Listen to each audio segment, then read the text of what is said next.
Today, Nigeria is observing a public holiday because of the passing of the former president, Muhammadu Buhari.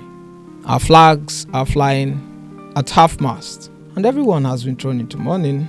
So we are here to look at some few things about the late president, look at his achievements, what I would call the good, look at some of his flaws, what I would also call the bad, and then we look at other things that he didn't quite do well, especially when it concerns young people in Nigeria.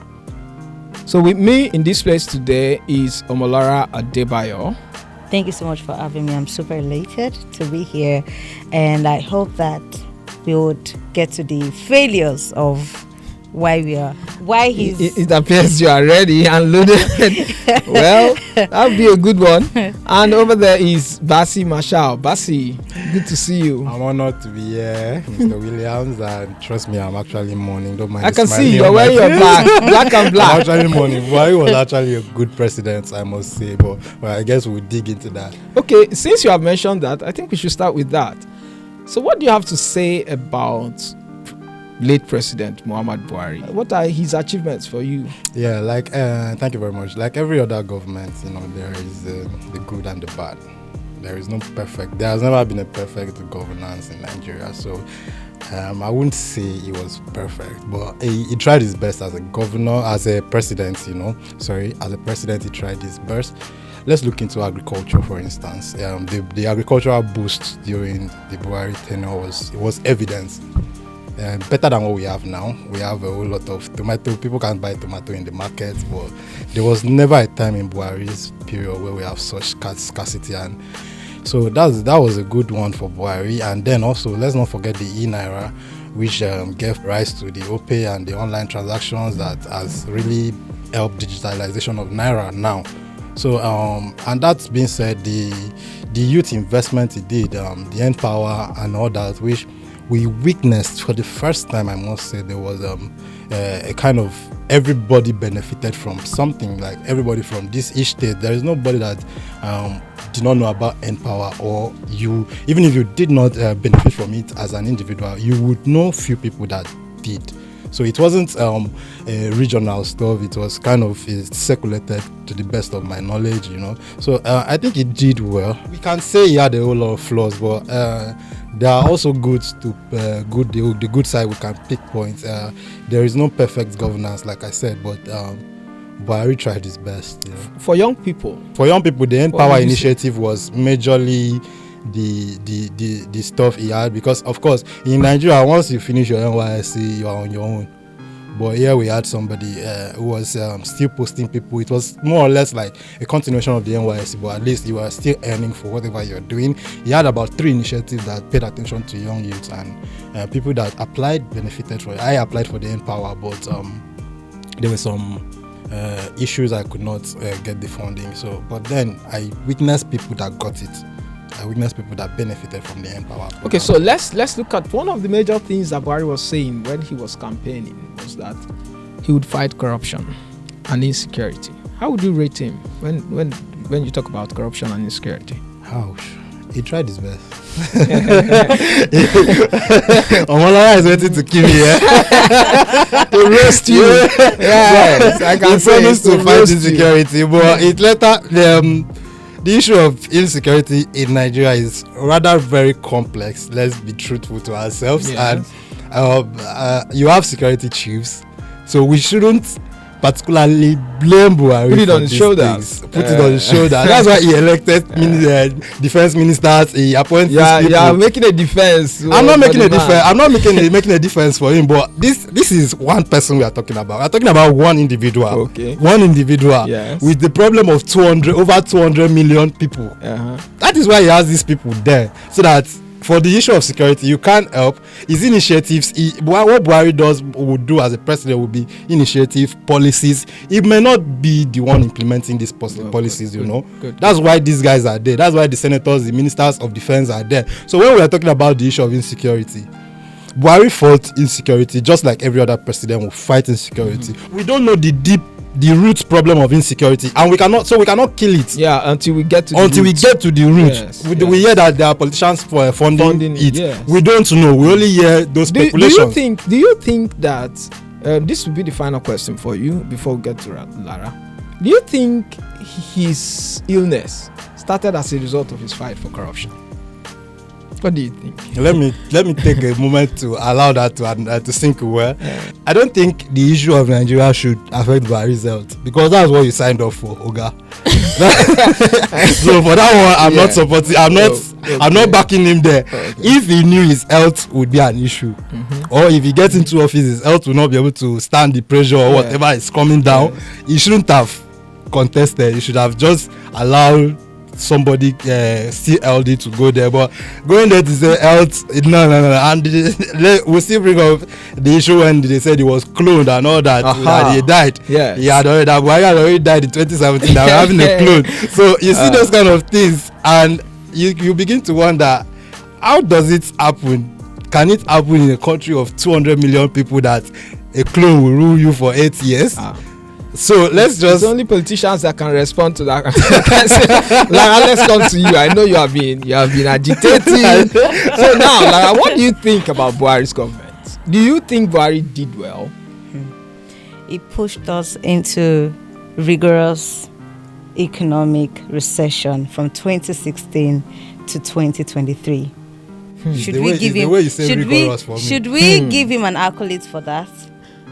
Well, okay. Also, insecurity in Borno, Katsina, and other northern area that were part and also victims of this deadly. They couldn't even come. They couldn't even come on their farms to farm. So we are even. He said that the farm couldn't have had tomatoes. We couldn't have had that. What is the place of security in that? Because I want to understand that when security is assured in a state, you have more ability to produce more.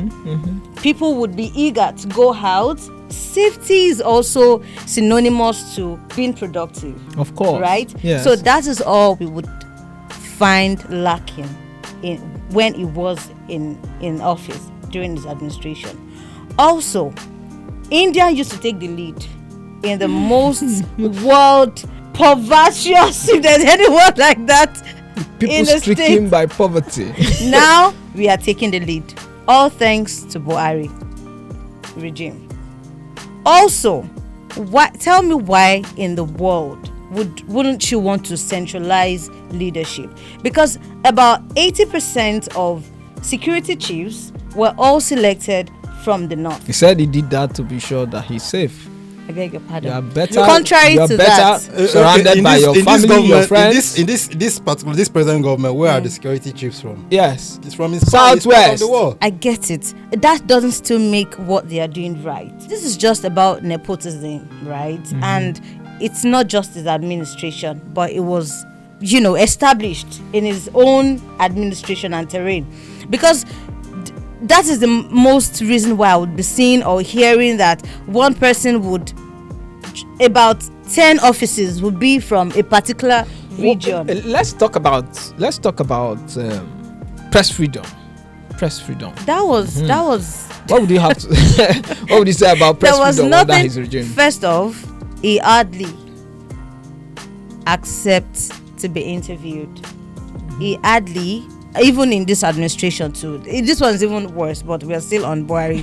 He hardly concedes to interviews or being met, except it has to do with international gathering and all of those things. They go to Paris and all of that to do. That's what we are talking about. Be accessible to the media space here in your country. So that was like on zero. Press freedom was on zero. We had it played out during the EndSARS, of course. In 2020, right? Yes. October 2020. We had it played out. People couldn't. They were counterfeiting what we said. Counterattack. Press would say this. These are the numbers of people. About 10 people died. Registered people that were actually put in pen. In Lagos, yeah. Yes. But people are saying some security men said they didn't shoot at anyone. They did, and it was sporadic. Even at for that, that matter. I think don't you think that is an issue to be blamed on the governor? Freedom of speech. Do you think that freedom of speech was During very Buhari available time, to everyone? During Buhari's tenure, it was quite. Remember press Twitter? freedom- Remember Twitter? Yes, They almost banned it, the of ban course. on Twitter. And what It's is not the almost? He banned it in Yeah, 2021. for 8 months. For months, Twitter was banned. Yes. Besides that, I think there was a time somebody tweeted something about Aisha Buhari that the guy was arrested.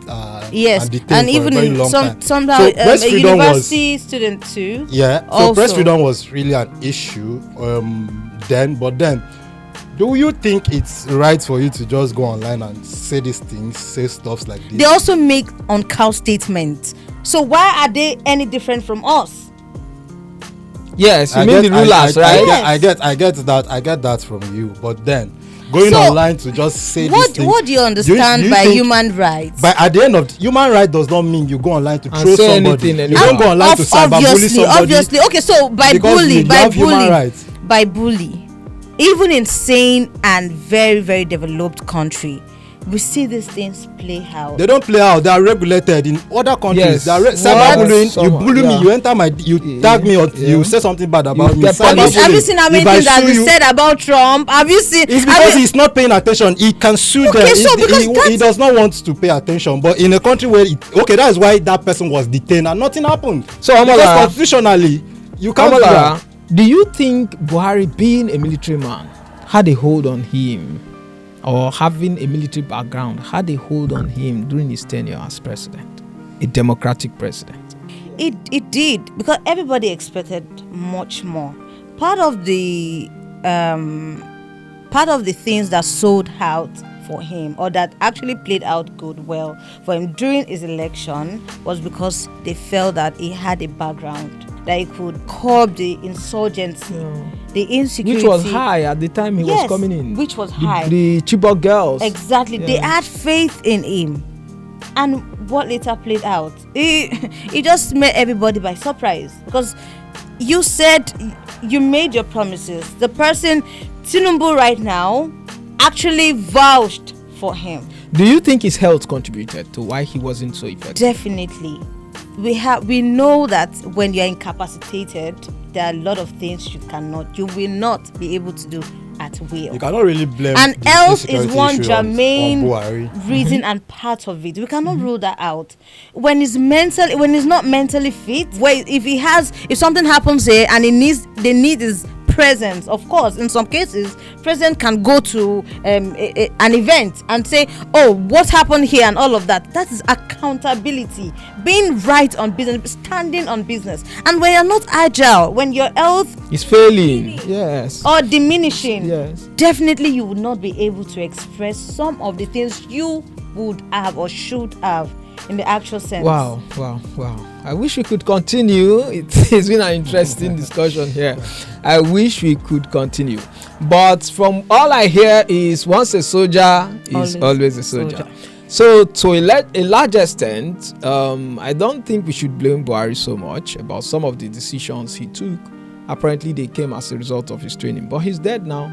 You don't blame a dead man, I think they say.